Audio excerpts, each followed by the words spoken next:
Hello and welcome to Pokemon, and in this part we'll be taking on the final and 8th gym. The leader in this version of course is Iris, and she will be using Dragon types. If the whole game wasn't a big enough clue. So yep, Dragon types. They are weak to Ice types and apparently Fairy types, but apparently they're not invented yet, so yeah. Now the unfortunate thing about this game, I suppose, is that you can't get Ice Beam until you beat the Elite Four. Now your other alternative for Ice types is of course, well, actual Ice types like Vanillux and Beartic. But yeah, since I didn't pick up any Ice types, this will be quite a precarious gym for me. I'll have to use other tactics to beat the dragons here. Now this Pokemon here, Fraxor. And yeah, this is a tactic the gym leader will actually use. As you can see here, he will use a Dragon Dance, actually a couple of times to build up his attack. And you definitely want to take him out early. Yep, because as you can see, once these Dragon types are powered up, they pretty are devastating. But then again, Dragon as a type has always been slightly overpowered.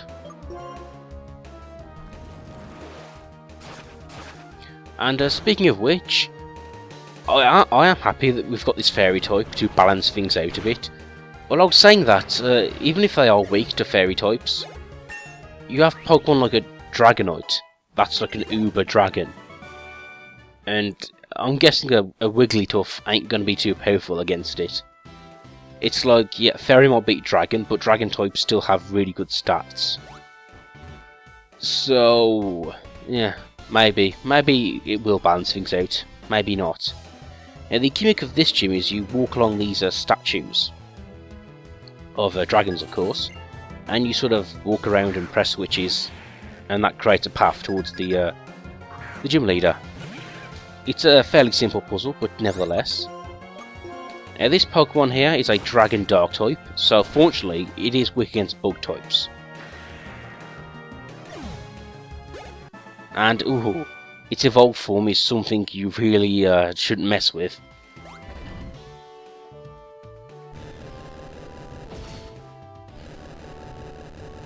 Now, in the earlier parts, I stated that each gym doubles as something else, like a restaurant or an art gallery. Now, this gym, however, I don't even know what it's supposed to be exactly. I guess it's not really supposed to be anything other than just a gym. Well, I do get the feeling that it could possibly mean a church or a temple.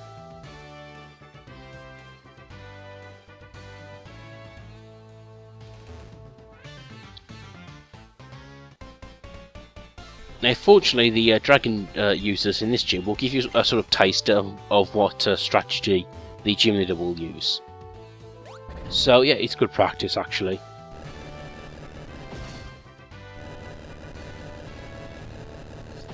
And yeah, I really like how this gym really makes use of 3D. It shows how far the series has come from, the old 8-bit graphics.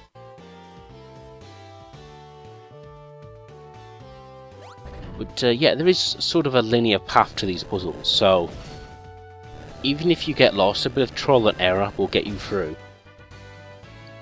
It's only really the last dragon which provides a really complex puzzle, because it involves you thinking about which way you've walked and where to walk next. And not to mention the trainers in this gym are ace trainers, which are always the most difficult ones.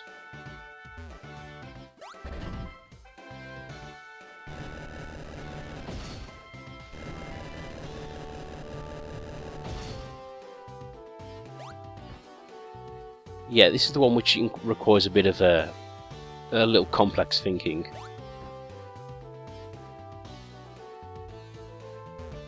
And speaking of Dragon types, they definitely got a big boost in this generation. I think there's like 7, at least I can name off the top of my head.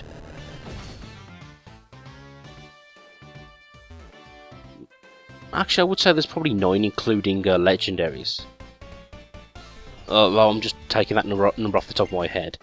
Let me see, we have 3 in the Haxor line, 3 in the Hydreigon line, a Druddigon, the 3 legendary dragon types, so I'm counting 6. But yeah, I would thought there always seems to be more than that, but oh well.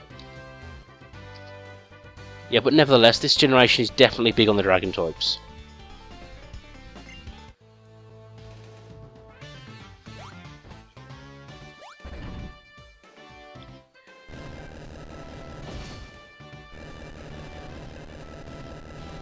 And honestly, I've got sort of love-hate.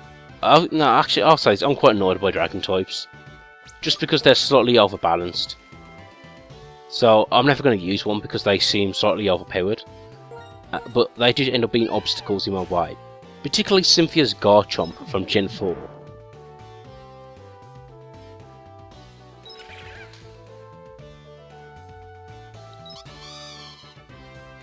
Yep, I just double checked, there are actually 10 dragon types introduced in this generation. So, yeah, quite a lot.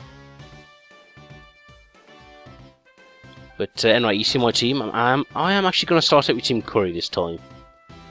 Unfortunately, when it comes to my team, I have like no one that's really good against dragon types, so yeah, I'll have to be creative with my strategy here. Iris, you can see now she uses a dragon type from every...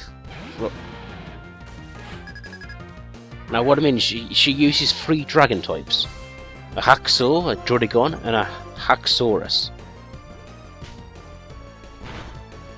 Anyway, like I said before, this Pokemon will use dragon types to build... dragon types? It will use Dragon Dance to build up its attack, and that's something you really need to watch out for. But fortunately, my tactic is to finally use Attract with Team Curry, which I'm not sure that's a move you've seen me use a lot, but yeah, I would say the odds are definitely stacked against Team Curry here. But fortunately, with a few tricks, a few critical hits, I can finally beat this guy. Now, if I can just land that attack before he gets in and his actual attack, because with 2 Dragon Dances, at this point he's quite powerful. Yeah, he needs to go down now, otherwise he'll sweep my team.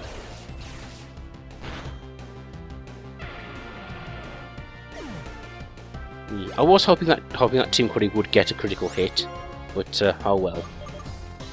Now here's Druddigon. Now the funny thing is with Druddigon is that he's a dragon type, but he's not overpowered.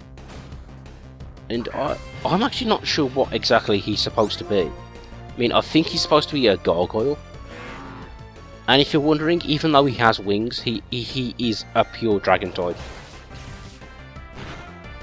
And actually, pure dragon types are actually quite rare.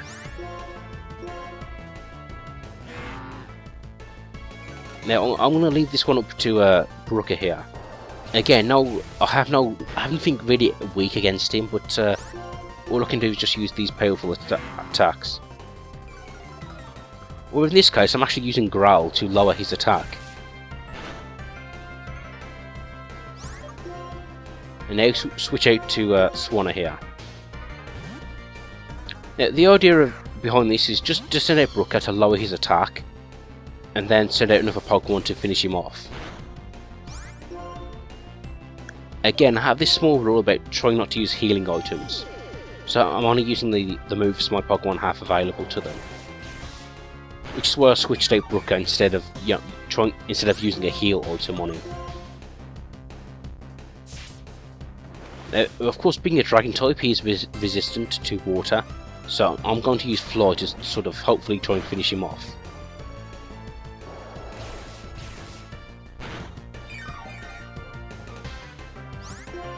Yeah, and if I didn't lower his attack as Brooker, he would be... yeah, Mitchell wouldn't be here right now. And yeah, that's a tactic I learned in this generation while playing it. The fact that you have to use all the Pokemon in your team. You know, not think of them as individuals, but think how one can help the other. Now, of course, he used the move Dragon Tail, which automatically switches out your Pokemon. But fortunately, yeah, almost any of my Pokemon can take him out now.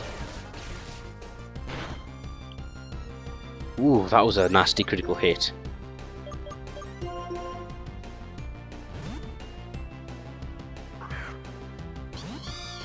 And I think it's time Mitchell actually finished this guy off. You know, a fact I learned about Dragon type moves is that the only Dragon move in Gen 1 was Dragon Rage, which did a set number of damage, 40 hit points.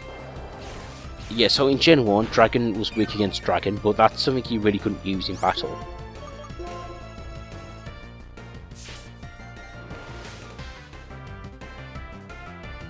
Now this fight with this Druddigon has been quite drawn out. Now speaking of Druddigon, I do think his head looks very weird. Again, is he meant to be like a gargoyle or something? Not really sure. But he is red and blue. And again, yeah, this generation has some quite colourful designs. Two bold primary colours.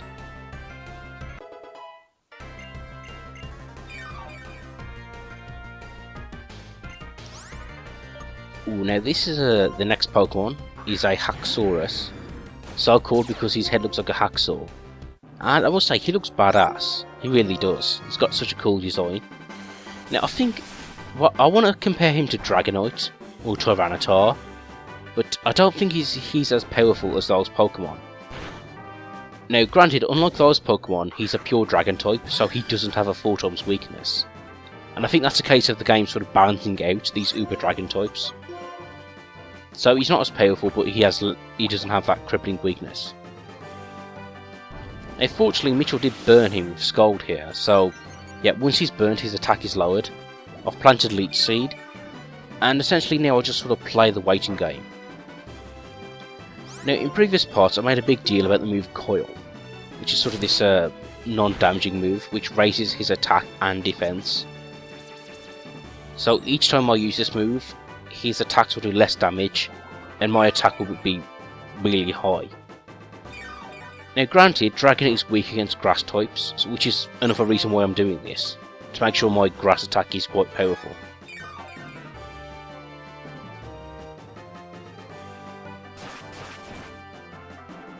And let's just see how effective it is. Oh.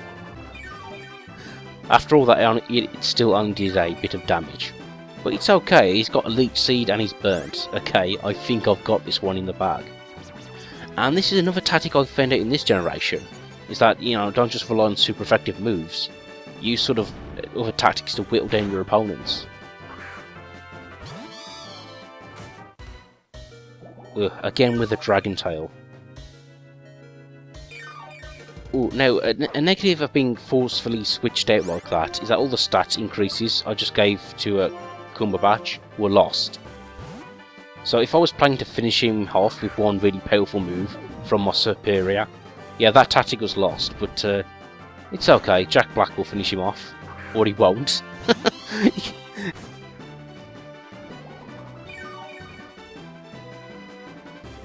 I love how Leech Seed transfers between different Pokemon. I actually thought it didn't do that. I thought Leech Seed only worked for the Pokemon that actually planted the Leech Seed.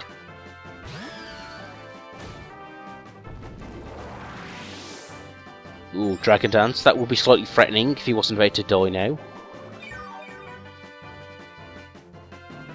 But yeah, you know, burning him with Scald, I think that's something I got lucky with, essentially.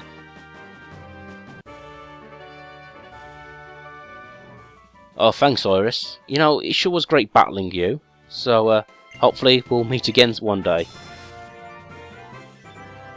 Now, for beating Iris, we get that said move, Dragon Tail, which only does 60 damage, but it does switch out your enemy. So, it's got, yeah, it's sort of like a clever move.